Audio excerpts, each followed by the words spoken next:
jetons maintenant un œil à l'écran d'accueil de M-Pro.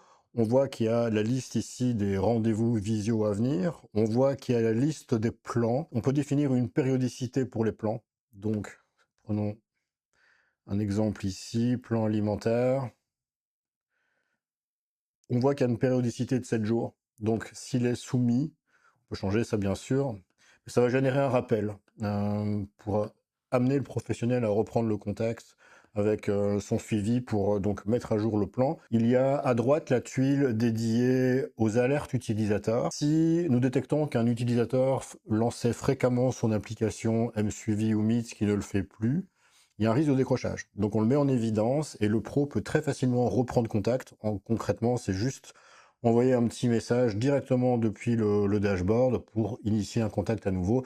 En fait, dans M-Suivi et dans Meet, il y a la possibilité de faire du reporting. Donc lorsqu'un plan alimentaire est défini, pour chaque repas, sur l'écran d'accueil de Meet ou de M-Suivi, une tuile est présentée et l'utilisateur peut indiquer s'il a respecté le repas, s'il l'a modifié ou s'il ne l'a pas du tout respecté, en gros s'il a ignoré. Si ça se produit, il y a une alerte ici dans la colonne de droite, ce qui à nouveau amène le pro à reprendre contact.